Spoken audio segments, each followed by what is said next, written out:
Hello viewers, help টিপসের পক্ষ থেকে সবাইকে শুভেচ্ছা ও অভিনন্দন। আমি সোহান। আজকে আমি আপনাদেরকে যে বিষয়টা শেয়ার করবো সেটি হচ্ছে আপনারা এই যে মাউস দেখতে পাচ্ছেন পিসিতে মাউস, আসলে এই বিষয়টা খুবই সহজ। এটা অনেকেই জানেন, আবার অনেকেই জানেন না। মানে যারা জানেন না তাদের জন্য আমি এই ভিডিওটি দিলাম। এটি করার জন্য আপনাকে প্রথমে নেট থেকে এরকম কার্সোগুলো, এই যে আমার যে কার্সো দেখতে পাচ্ছেন আমি চেঞ্জ করেছি অলরেডি, এই কার্সোগুলো ডাউনলোড করে নিতে হবে। আর আমি কিছু কার্সো ডাউনলোড করে রেখেছি এই যে এই ফোল্ডারে। আমি এটা আমার ডিসক্রিপশনে দিয়ে দেব। এটা আমি আপনাকে বোঝানোর জন্য আমি কিছু ডাউনলোড করে রাখছি আর কি। আচ্ছা, এটাকে রার ফাইল আছে, রার ফাইল থেকে আমরা এডিট করে নিলাম। তো এটাকে আমরা এডিট করে নিলাম। দেখতে পাচ্ছেন যে আমি কিছু কার্সো ডাউনলোড করে রাখছি।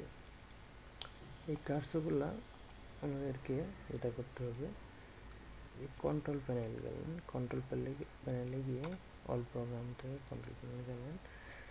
যাওয়ার পর এখানে দেখবেন লেখা আছে মাউস, ঠিক আছে? এই মাউসে ক্লিক করলেন। মাউসে ক্লিক করার পর এই দেখুন এই মাউসগুলা মানে আমি অলরেডি ইউজ করছি, এখানে অনেক মাউস রয়েছে, ঠিক আছে? এটা করার জন্য আপনাকে প্রথমে এই যে ব্রাউজারে ক্লিক করতে হবে। তো ব্রাউজারে ক্লিক করলে এরকম একটা আসলো আপনার সামনে, কার্সস নামে। তো এখানে গিয়ে আপনি যে যে কার্সসটা আপনি ডাউনলোড করেছেন বা আপনি যেটি দিতে চাচ্ছেন, এই ধরেন আমি সবগুলো দিয়ে দিলাম এখানে, এই যে এখানে দিয়ে দিলাম, ঠিক আছে? কন্টিনিউ, এখানে অলরেডি চলে গেছে। এখন মনে করেন যে আমি আমার মাউসটা মানে ধরেন এই সিস্টেমে দিয়ে যাচ্ছি, তো দিয়ে ওপেন দিলাম, দিয়ে অ্যাপ্লাই দিলেন। দেখেন আমার মাউসটি দেখেন কত সুন্দর চেঞ্জ হয়ে গেছে। বিষয়টা খুবই ইজি এবং খুবই মজাদার।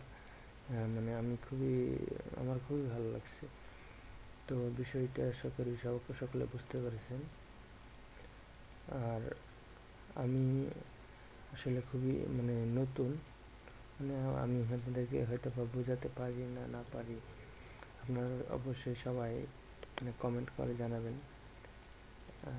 আশা করি ভবিষ্যতে এর চেয়ে আরও ভালো ভিডিও দেওয়ার চেষ্টা করব। আসসালামু আলাইকুম।